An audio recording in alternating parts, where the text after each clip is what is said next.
Bulletin की शुरुआत नागौर से आ रही बड़ी खबर के साथ। मकराना विधायक को धमकी मिली है। युवक ने फोन पर बताया जा रहा है विधायक को धमकी दी। कांग्रेस के विधायक जाकिर गहसावत को धमकी मिली है तो नागौर आने पर पिटाई करने की धमकी कांग्रेस विधायक को दी गई है। कांग्रेस के नागौर जिला अध्यक्ष भी है गहसावत। तो इस वक्त की बड़ी खबर आप तक पहुंचा रहे हैं। विधायक जाकिर गहसावत ने मकराना थाने में रिपोर्ट जो है वो दर्ज करा दी है। जानकारी यह है कि फोन पर किसी व्यक्ति ने उनके साथ मारपीट करने की धमकी दी है, जिसके बाद थाने पहुंचकर विधायक ने मामले की शिकायत दर्ज कराई है। तो नागौर से इस वक्त की सबसे बड़ी खबर आप तक पहुंचा रहे हैं। विधायक गहसावत को मारपीट की धमकी मिली है।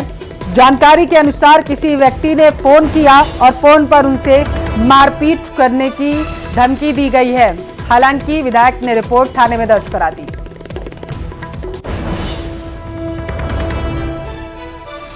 तो मकराना विधायक को पीटने की धमकी मिली है। जानकारी यह है कि किसी व्यक्ति ने फोन किया और फोन पर धमकी दी है कि उनके साथ मारपीट जो है वो की जाएगी, जिसके बाद विधायक जो है वो थाने पहुंचे और पूरे मामले की शिकायत उन्होंने दर्ज करा दी है। तो नागौर से इस वक्त की बड़ी खबर आप तक पहुंचा रहे हैं। मकराना विधायक को धमकी मिली है कि उनके साथ मारपीट जो है वो की जाएगी, जिसके बाद अब जो है जांच जो पूरी पुलिस करने में जुट गई है।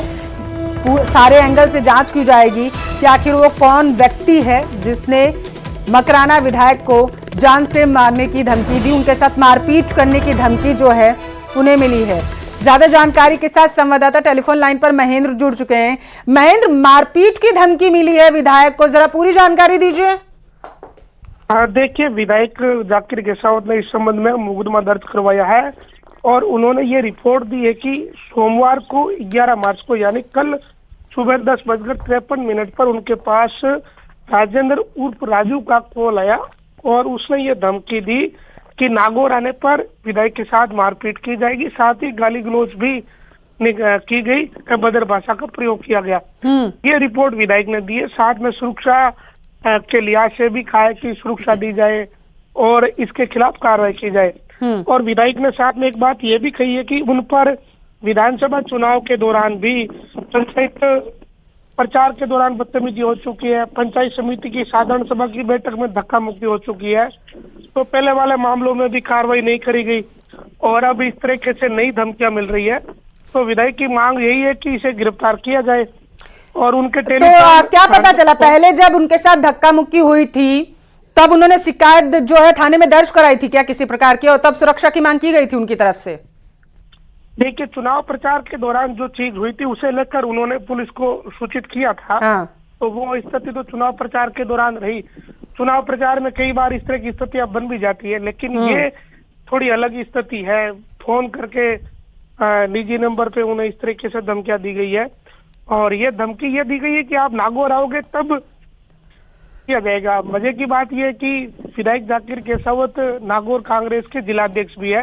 वो संगठन से जुड़ा हुआ काम देखने के लिए नागौर आते रहते हैं, तो उसी हिसाब से विधायक ने शायद इसे गंभीरता से लिया है और रिपोर्ट पुलिस थाने में दी है। पुलिस जांच पड़ताल करने में जुट गई है, शायद जल्दी उसे गिरफ्तार भी कर लिया जाएगा। जी ठीक है। हालांकि उनके प्रतिद्वंदी से क्योंकि आम चुनाव पास हैं तो पब्लिसिटी स्टंट भी मान सकते हैं। खैर, देखते हैं पुलिस जांच में क्या निकल के सामने आता है। बहुत शुक्रिया महेंद्र तमाम जानकारी के लिए। जयपुर का रुख करेंगे, जहां से बड़ी खबर है। मंत्री ओटाराम देवासी को हार्ट अटैक आया है। बताया जा रहा है कि एसएमएस के आईसीयू में उनका इलाज जो है वो किया जा रहा है। तो मंत्री ओटाराम को बताया जा रहा है कि दिल का दौरा पड़ा है। जैसे ही उन्हें दिल का दौरा पड़ा तो लोग तुरंत उन्हें अस्पताल लेकर पहुंचे, जहां पर उनका इलाज जो है वो किया जा रहा है। तो इस वक्त की बड़ी खबर आप तक पहुंचा रहे हैं। कुछ समय बाद देवासी की एंजियोग्राफी की जाएगी, ऐसी जानकारी सामने निकल कर आ पा रही है। बताया जा रहा है कि रात तकरीबन 2 बजे के आसपास उनकी जब तबीयत बिगड़ी तो उन्हें तुरंत अस्पताल लेकर जाया गया, जहां पर उनका इलाज जो है वो किया जा रहा है। तो जयपुर के एसएमएस अस्पताल में उन्हें भर्ती करा दिया गया है, जहां पर डॉक्टर्स की निगरानी में उनका इलाज किया जा रहा है। अब एंजियोग्राफी की जाएगी और उसके बाद आगे की प्रक्रिया को आगे बढ़ाया जाएगा। तो इस वक्त की बड़ी खबर आप तक पहुंचा रहे हैं। बताते चलें कि मंत्री ओटाराम देवासी को दिल का दौरा पड़ा है और जैसे ही परिजनों को इस पूरे मामले की जानकारी लगी तो वो तुरंत उन्हें अस्पताल लेकर जाया गया, जहां पर उनका इलाज जो है वो किया जा रहा है। हालांकि जानकारी ये है कि कुछ समय बाद उनकी एंजियोग्राफी भी की जाएगी, इसके बाद और स्थितियां क्लियर होंगी। ज्यादा जानकारी लेंगे, संवाददाता सौरभ टेलीफोन लाइन पर जुड़ चुके हैं। सौरभ, अब कैसी है मंत्री जी की तबीयत? जी बिल्कुल, देखिए चूंकि कल रात से ही उन्हें एंजाइटी की शिकायत थी और इसके चलते तड़के सुबह 4 बजे उन्हें एसएमएस अस्पताल की कार्डियक आईसीयू में जो है वो भर्ती कराया गया है, जहां पर डॉक्टर एसएम शर्मा के निर्देशन में जो है वो उनका इलाज जारी है। तमाम तरह की जांचें इस वक्त ओटाराम देवासी की जो है वो की जा रही है और अब तमाम डॉक्टर जो है वो उनके इलाज में जुट चुके हैं। क्योंकि जिस प्रकार की रिपोर्ट्स आती है उसके बाद जो है वो किस प्रकार का लाइन ऑफ ट्रीटमेंट रहेगा ये कहा जा सकता है, लेकिन फिलहाल तमाम तरह की जांचें जो है वो की में एडमिट किया जा रहा है, यानी उनको प्रॉपर जो है वो इलाज मिल सके, इसकी कोशिश जो है वो एसएमएस अस्पताल प्रशासन द्वारा की जा रही है। एंजियोग्राफी किस टाइम की जाएगी? आप माफ कीजिएगा, फिर से अब सवाल। एंजियोग्राफी की जाएगी ऐसी जानकारी आई थी सौरभ, कुछ अपडेट? जी बिल्कुल, एंजियोग्राफी जो है वो की जाएगी और चूंकि उसमें क्या कुछ निकलता है, क्या उनके जो इस प्रकार के एंजियोग्राफी होती है तब अगर ब्लॉकेज होते हैं तो फिर डॉक्टर जो है वो स्टंट डालने की प्रक्रिया जो है वो करेंगे। अगर ब्लॉकेज नहीं मिलते हैं तो फिर नॉर्मल जो है वो इलाज जो है वो डॉक्टर्स जो है वो ओटाराम देवासी का करेंगे, लेकिन ये जांच में जो है वो स्पष्ट हो पाएगा कि कितना उनका ब्लॉकेज जो है वो ठीक है सौरभ, नजर बनाए रखना, बहुत शुक्रिया फिलहाल के लिए। डीडवाना का रुख करेंगे, जहां से बड़ी खबर है। सड़क हादसे में 2 युवकों ने अपनी जान गंवा दी है। बताया जा रहा है कि कार ने बाइक को टक्कर मारी थी। साम्राट के पास भीषण सड़क हादसा हुआ। उसके बाद हादसे में बाइक सवार 2 लोगों की जान गई है, जबकि 2 महिलाएं घायल हुई हैं। शवों को बताया जा रहा है कि डीडवाना के बांगड़ जिला अस्पताल लाया गया है, जहां पर अब उनका पोस्टमार्टम किया जाएगा। कार का टायर फटने से बताया जा रहा है कि हादसा हुआ था। तो इस वक्त की बड़ी खबर डीडवाना से आप तक पहुंचा रहे हैं। जानकारी यह है कि टायर जो है कार का फट गया था, जिसकी वजह से वो उसने जाकर के बाइक को टक्कर मार दी। ज्यादा जानकारी के साथ संवाददाता महेंद्र टेलीफोन लाइन पर जुड़ चुके हैं। महेंद्र, 2 महिलाएं घायल बताई जा रही हैं, क्या कुछ अपडेट है? देखिए, ये अभी कुछ देर पहले ही घटना हुई है जिसमें अल्टो कार का टायर फट गया था और वो नियंत्रित होकर बाइक में जा घुसी। बाइक सवार 2 युवक गंभीर रूप से घायल हुए थे। बांगड़ अस्पताल उन्हें ले जाया गया, जिन्हें मृत घोषित कर दिया और 2 महिलाएं भी इस घटना में घायल हुई है। अभी प्रारंभिक जानकारी ये है कि कार का टायर फटने के कारण यह हादसा हुआ है। मृतक कहाँ के रहने वाले थे और कार सवार कहाँ से कहाँ की तरफ जा रहे थे, इन सारी बातों को लेकर अभी पुलिस इन्वेस्टिगेशन करने में जुटी हुई है। फिलहाल जो घायल हुए थे और जो युवक थे बाइक वाले, उन्हें अस्पताल ले जाया गया, जहां उन्हें मृत घोषित कर दिया और पुलिस अब आगे की कार्रवाई करने में जुटी हुई है। घटनास्थल पर भी पुलिस पहुंच रही है। लाडनू के सावरात गांव के पास ये पूरी घटना हुई है। महेंद्र, बताया जा रहा है कि बाइक सवार 2 लोगों की मृत्यु हुई है। कार में कितने सवार लोग थे, ये पता चल पाया है क्या? देखिए, अभी पूरी चीजें तो सामने नहीं आई है, लेकिन ये महिलाएं कार में बताई जा रही है। हालांकि अभी पुलिस ने पूरी तरीके से इन चीजों को स्पष्ट भी नहीं किया है। और ये जो मृतक है वो बाइक पर थे। अभी पुलिस घटनास्थल पर पहुंच रही है और अस्पताल भी पुलिस को इस संबंध में सूचना दी गई है।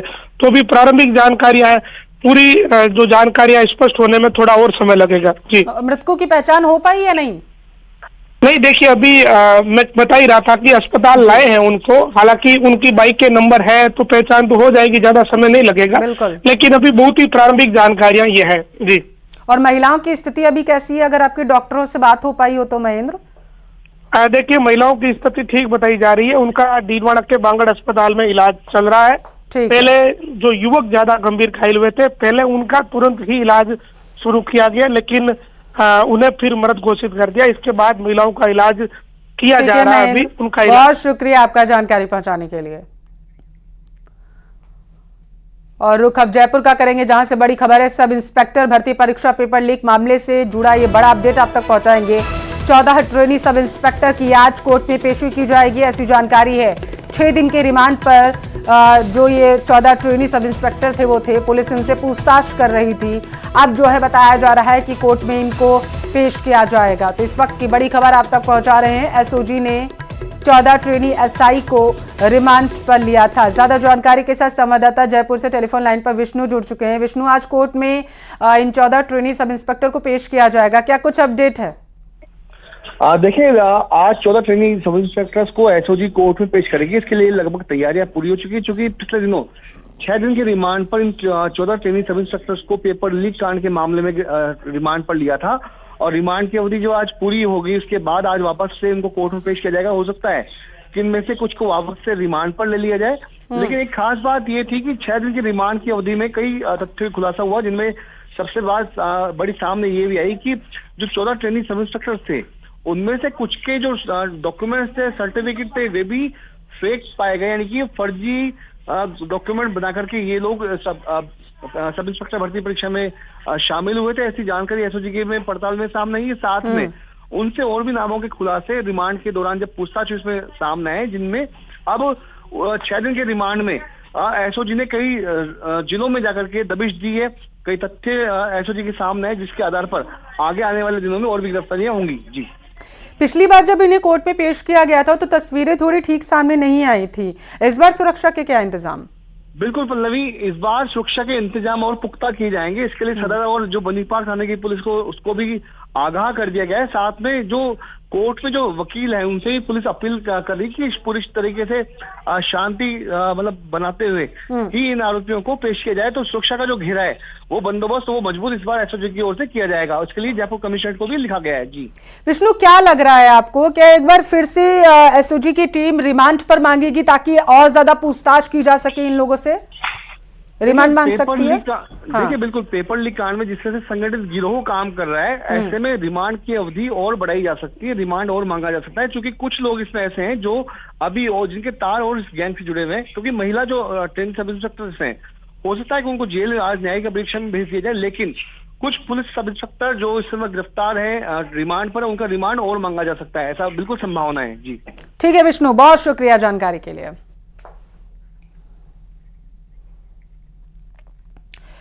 राजसमंद के रेल मगरा से बड़ी खबर आप तक पहुंचाएंगे। हिंदुस्तान जिंक की खदान के बाहर बताया जा रहा है कि प्रदर्शन किया गया।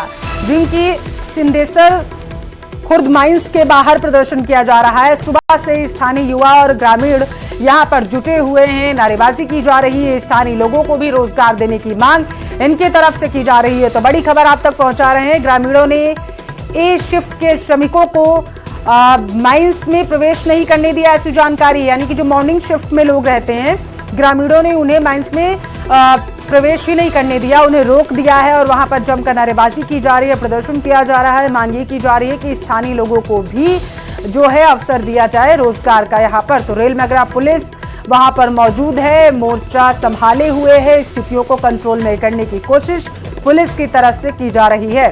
तो बड़ी खबर आप तक पहुंचा रहे हैं। रेल मगरा से बड़ी खबर है, जहां पर हिंदुस्तान जिंक की खदान के बाहर ग्रामीण जो है वो इकट्ठा हो गए हैं और लगातार वहां पर हंगामा किया जा रहा है ग्रामीणों की तरफ से। और बताते चले, खबर ये भी मिल पा रही है कि सुबह से ही ग्रामीण वहां पर जुटे हुए हैं और वहां पर ए शिफ्ट में जो लोग थे प्रदर्शनकारियों ने उन्हें माइंस में खदान में प्रयोग नहीं होने दिया है, तो प्रवेश करने से उन्हें रोक दिया है ग्रामीणों ने। तो इस वक्त की बड़ी खबर आप तक पहुंचा रहे हैं, जहां पर स्थानीय लोग ये मांग कर रहे हैं कि जो स्थानीय हैं उन्हें भी रोजगार जो है वो मुहैया कराया जाए।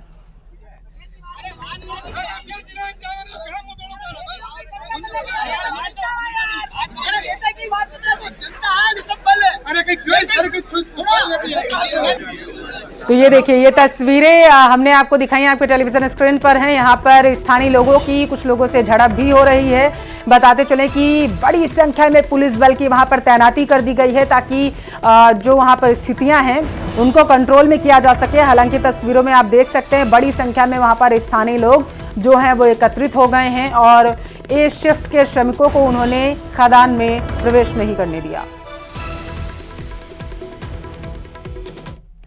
और गैंगस्टर और आतंकी गठजोड़ को लेकर देश भर में एनआईए ने बड़ी कार्रवाई करना शुरू कर दिया है। खबर यह है कि इस सिलसिले में 4 राज्यों में 30 जगहों पर एनआईए की छापेमारी चल रही है। छापेमारी हरियाणा, राजस्थान, मध्य प्रदेश और चंडीगढ़ में चल रही है। तो बड़ी खबर आप तक पहुंचा रहे हैं, जहां पर आतंकवादियों और गैंगस्टर्स में क्या कनेक्शन है, इसको लेकर के लगातार टीम जो है एनआईए की वो कार्रवाई करने में जुटी हुई है। 4 राज्यों में बताया जा रहा है कि अभी कार्रवाई जो है एनआईए की टीम कर रही है। छापेमारी लगातार एनआईए की जारी है। बताया जा रहा है हरियाणा, राजस्थान, मध्य प्रदेश के साथ साथ चंडीगढ़ में ये छापेमारी की जा रही है एनआईए की। और अब बात करेंगे उस बहुचर्चित शादी की जिसने दिल्ली के पुलिस महकमे के माथे पर पसीना ला दिया गया है। गैंगस्टर काला जुठेड़ी और लेडी डॉन अनुराधा चौधरी की आज शादी होगी। सुरक्षा के लिहाज से बैंक्वेट हॉल में सीसीटीवी और मेटल डिटेक्टर लगाए गए। गैंगस्टर की शादी के लिए सुरक्षा के पुख्ता इंतजाम किए गए। खबर है कि 150 से 200 मेहमान जो हैं शादी में शिरकत कर सकते हैं। आज होने वाली शादी में गैंगस्टर काला जुठेड़ी के विरोधी बदला लेने की कोशिश भी कर सकते हैं। मेहमानों को एंट्री के लिए पुलिस जो है वो बारकोड देगी और इसी के हिसाब से मेहमानों को एंट्री दी जाएगी। काला जठेड़ी और लेडी डॉन की शादी पर नजर रखने के लिए एक नहीं बल्कि सैकड़ों पुलिसकर्मियों को बुलाया गया। दिल्ली के मटियाला में जहां बैंक्वेट हॉल है, वहां आसपास की दुकानों को बंद करने का आदेश।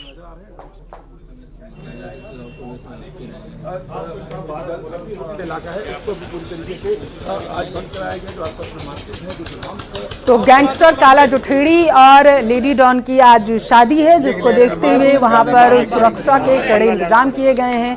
बताया जा रहा है कि जिस बैंक्वेट हॉल में ये शादी समारोह का कार्यक्रम रखा गया है, उसके आसपास के दुकानों को बंद रखा गया।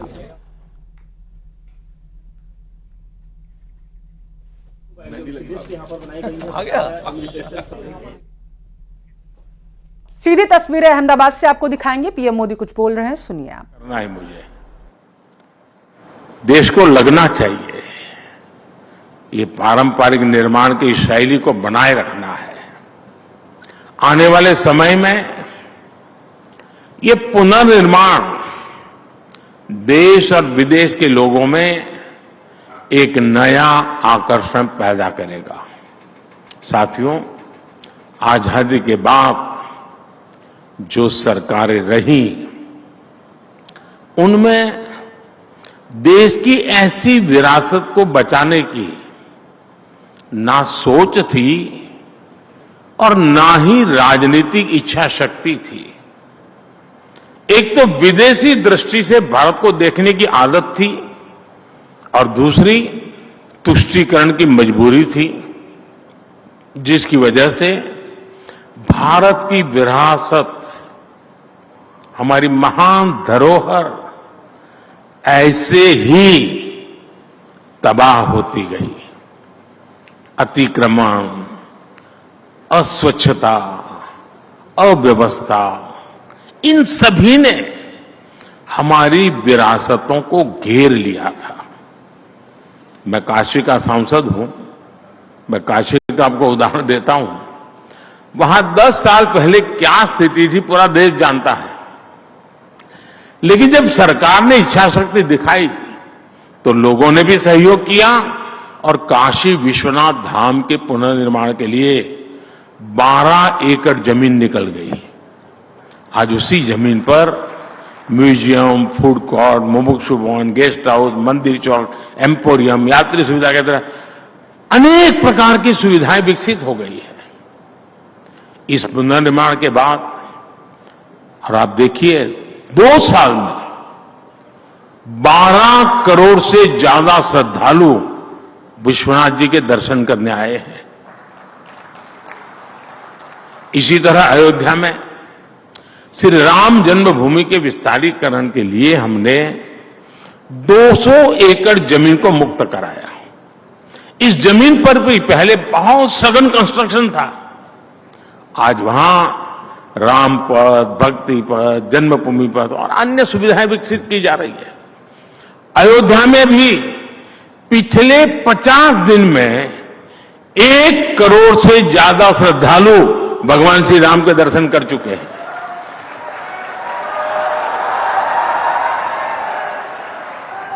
कुछ ही दिन पहले मैंने द्वारिका जी में भी विकास के अनेक कार्यों का लोकार्पण किया। वैसे साथियों, देश को अपनी विरासत को सहेजने का मार्ग एक तरह से यहां गुजरात की धरती ने दिखाया था। याद कीजिए, सरदार साहब के नेतृत्व में सोमनाथ मंदिर का जीर्णोद्धार अपने आप में बहुत ही ऐतिहासिक घटना थी। गुजरात अपने आप में ऐसी अनेकों विरासत को संभाले हुए है। ये अहमदाबाद शहर वर्ल्ड हेरिटेज सिटी है। रानी की वाव, चांपानेर और धौलावीरा भी वर्ल्ड हेरिटेज में गिने जाते। और चलिए इसी के साथ फिलहाल के लिए इस बुलेटिन बस इतना ही, रुकते हैं एक ब्रेक के लिए।